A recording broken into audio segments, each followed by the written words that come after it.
standing by. He's an international trade lawyer. He is in Ottawa today. Good to see you. Your thoughts on what these public hearings mean, what they don't mean? Give us the significance.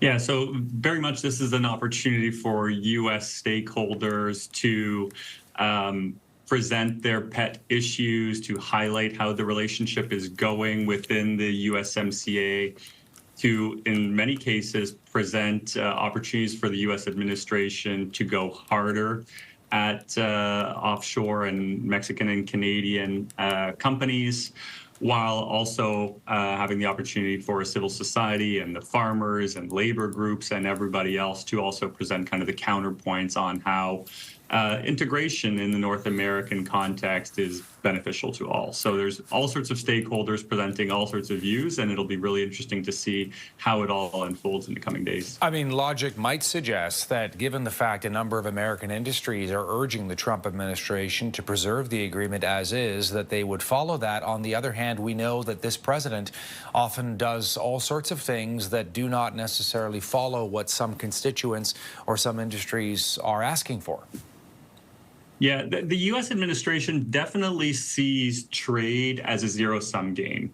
And that's the hardest part in dealing with the administration for many stakeholders. It's that for the United States to win, someone has to lose. And of course, presenting the flip side of that equation, which is the rising tide lifting all boats and that we are stronger together as a North American bloc is very important. And that's why we're seeing a number of Canadian stakeholders that are going to be testifying over the next 3 days. I think I counted 5 or 6 Canadian players representing different coalitions and associations, from the auto side to border coalitions and the like, to really illustrate the point and remind the administration that the integration is for the benefit of the United States, and that if Canada and Mexico continue to suffer from the imposition of tariffs, that ultimately the United States is going to catch a cold from that. Like, it does them no good for the Canadian and Mexican economies to be weak. I wonder how much you think these public hearings actually matter when it often comes down to just what one man wants.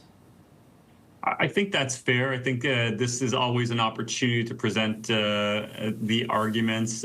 Each of these parties will have their allies in Congress, in the diplomatic circles, and in the White House. And ultimately, I think it's been very hard to get the attention of the United States administration. There are hundreds of groups, if not thousands of groups in the United States that are actively lobbying and vying for that attention. So this can be part of that puzzle. But it may be more about trying to get allies outside of the U.S. administration. I think Congress might become more important after the midterm elections, for example. We're starting to see a little bit of pushback on Trump administration policies from Congress, particularly because we've seen cost escalations in the United States due to tariffs that have had to be rolled back, including in the agricultural sector. What do you think we should be bracing for potentially here, William? I think the nuclear option that could be invoked as we move towards the CUSMA review next summer is really the threat that the United States could pull out of the USMCA, of the CUSMA altogether. I think that's definitely the nuclear option, but it's not past the United States to try to seek leverage that way, and to try to use that card to get the concessions that it wants from Mexico and from Canada. William Pellerin, international trade expert. Good to see you. Thanks for your time. My pleasure.